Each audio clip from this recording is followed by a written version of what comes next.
Communication world में mobile और internet के माध्यम से आज हम सभी एक दूसरे के करीब हैं, लेकिन ये दूरियां जिंदगी के रेशों को किस कदर कम कर रही है, इसका अंदाज़ा आज के युवाओं को नहीं है।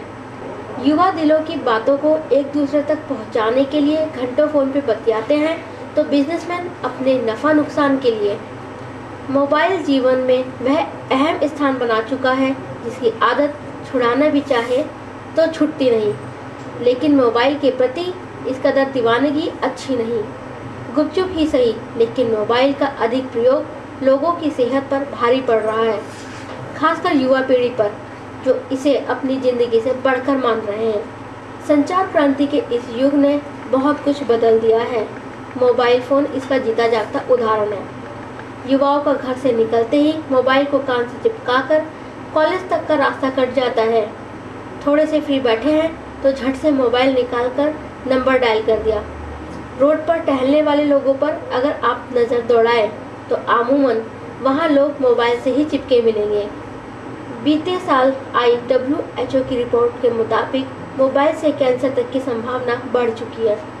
हर दिन आधा घंटे या उससे ज़्यादा मोबाइल का इस्तेमाल करने पर 10 साल में ब्रेन ट्यूमर की आशंका 200 से 400% तक बढ़ जाती है। लेकिन इन सब को जानते हुए भी आज हर कोई मोबाइल की ज़रूरत पर निर्भर है। मोबाइल फ़ोन एक और जहां ज़माने की ज़रूरत बन गया है, तो वहीं मनुष्य के शरीर में बीमारियों का घर भी बना रहा है। मोबाइल से बढ़ने वाली बीमारियों के प्रति आज कई डॉक्टर भी चिंता जता चुके हैं, लेकिन हर कोई वक्त की इस मांग के आगे बेबस है। जो मोबाइल फ़ोन से इससे कानों पे क्या असर पड़ता है, इस पर तो वैसे अभी रिसर्च चल रही है। एग्जैक्टली प्रूवन नहीं है अभी कि क्या होता है क्या नहीं होता, ठीक है, लेकिन रिसर्च चल रही है। बहुत ज़्यादा टाइम यूज़ नहीं करना चाहिए, अवॉइड करना चाहिए अभी, ठीक है। और बहुत ज़्यादा ज़ोर से आवाज़ में नहीं सुनना चाहिए। बेसिकली जो आप हेडफोन्स लगाते हो वो नहीं आपको लगाने बहुत टाइम के लिए, जो बहुत लंबी और मतलब ऊँची आवाज़ में नहीं सुनने, ये इंपॉर्टेंट है। और मोबाइल फ़ोन पे रिसर्च अभी ये कहती है कि हाँ, किसी में बहुत ज़्यादा जो लोग सुनते हैं, मोबाइल यूज़ करते हैं, थोड़ा बहुत प्रॉब्लम आती है, लेकिन अभी प्रूवन नहीं है।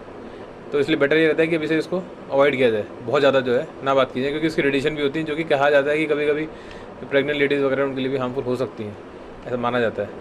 तो कोशिश ये करना चाहिए कि उसको थोड़ा अवॉइड करें। मैं डॉक्टर केसी पंत हूँ। मैं सीनियर फिजिशियन हूँ दून हॉस्पिटल में, और पिछले 30 साल से मेडिकल प्रैक्टिस कर रहा हूँ। मोबाइल के बारे में जैसे कई रिसर्च अब सामने आ रही हैं, क्योंकि हमारे देश में मोबाइल का चलन पिछले 10 साल से या 10-15 साल से आया हुआ है।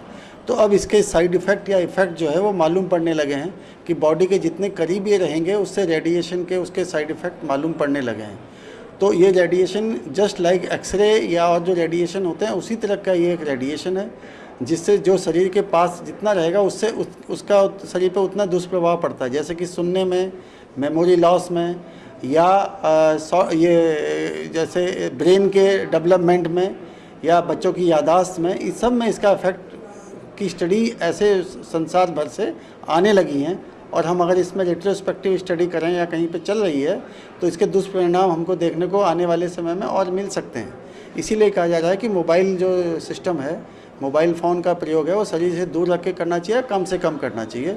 जहाँ बहुत आवश्यक हो वहीं उसका प्रयोग करना चाहिए। मोबाइल फ़ोन रेडिएशन एक्सपर्ट भी मानते हैं कि मोबाइल का अधिक सेवन युवाओं के लिए भारी पड़ रहा है।